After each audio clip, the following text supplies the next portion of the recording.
Hello everyone. Today we're going to talk about David Bartholomew's Inventing the University.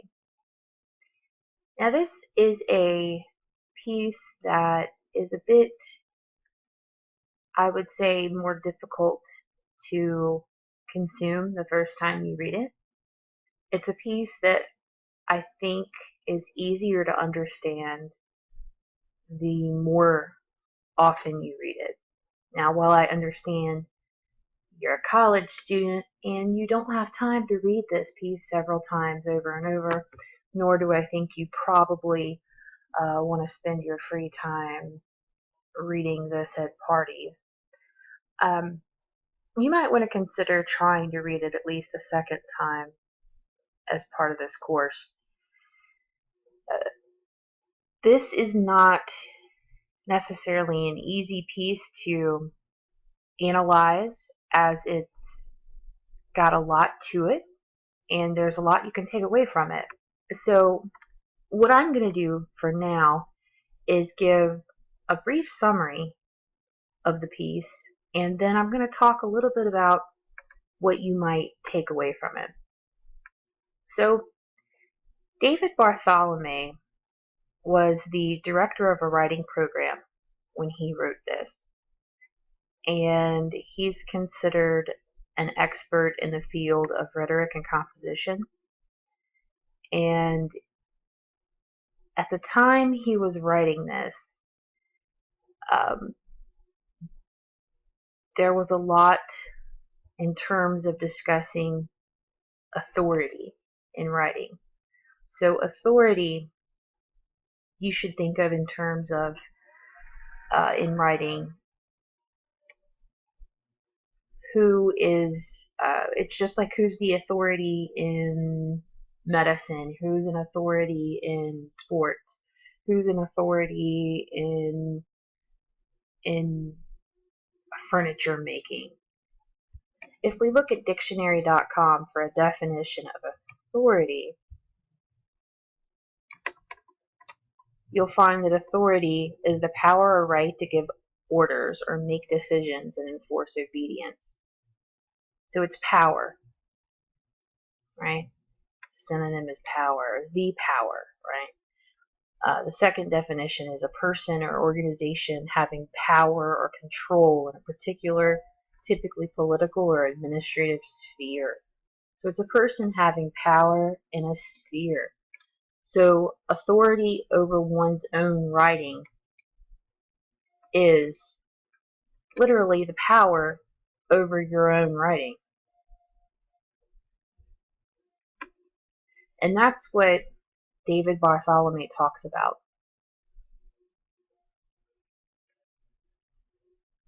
The audience for this piece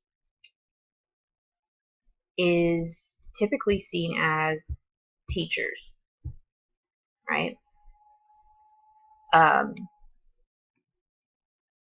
However, I think there's a lot to be taken away as a student, and that's one of the reasons why I assigned this.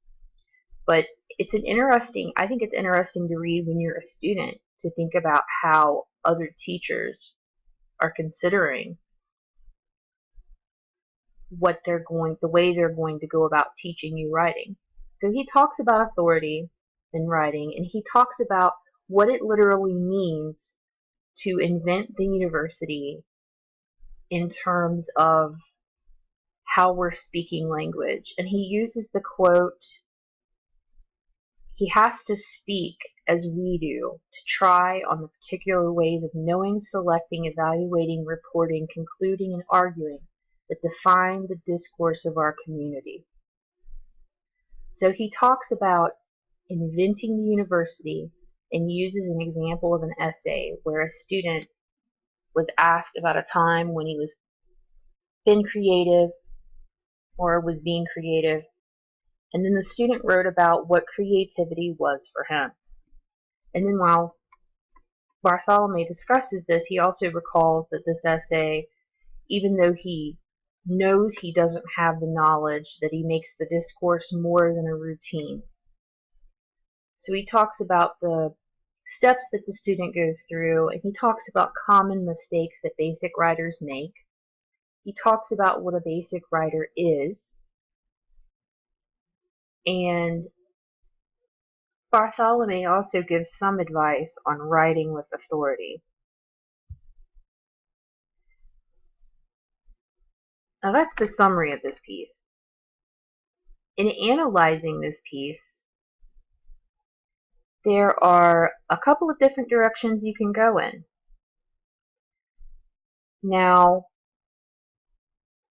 one of the directions you can go in, so I'm just going to share with you my experience as a reader in reading this piece the first time I read it, and then later on. First time I read this piece, I thought it was very interesting, and again, I won't give you all the details because I want you to read this on your own and have your own takeaways, and I don't want to influence it too much. But when I first read this piece, I was kind of blown away by the concept of the way that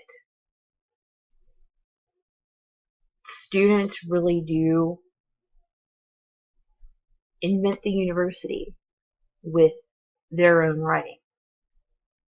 As basic as that sounds, and I'm using basic in a different way than Bartholomew uses it in terms of a basic writer, but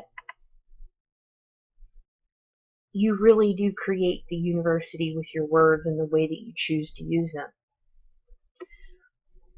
And I was struck by the power that students inherently have in that. Then later on, when I read it, I was also struck by the way that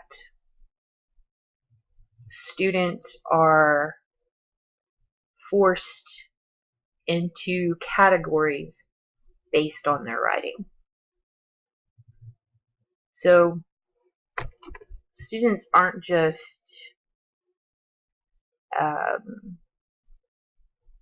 students aren't only empowered by the way they write in college, but if you think about it, it's also restrictive in other ways. So for example, academic writing, the way that you're learning to write in this course, the way that you learn to write in English 1001 or English 101, depending on the course you took. When you're in college, it's just a different way of writing. We have these courses because it's the expected way, it's the way that you're expected to write while you're at the university. It's academic writing. It's an academic voice. And it's a voice that you are expected to adopt in order to be successful while you're in school. Just like when you write in social media, that's another type of voice. Or the way you might write if you write creative nonfiction, or if you write creative fiction, or, well, I guess all fiction's creative, right? If you write fiction, if you write nonfiction, those are all different voices or types of writing. So this is just a different type of writing. But if you're not able to measure up to this type of writing, what are the results of that? It's something to think about. And so I encourage you to read this for this class and then maybe consider picking it back up again later on.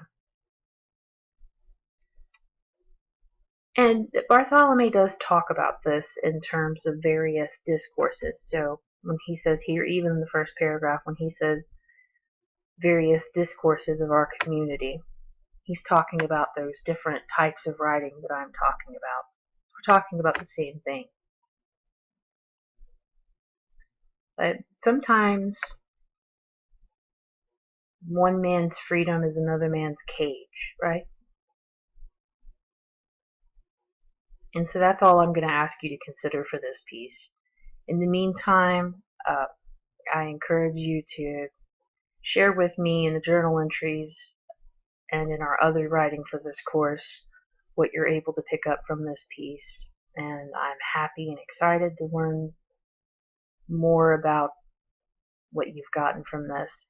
Of course, if you have any questions, please be sure to reach out to me. Have a great day.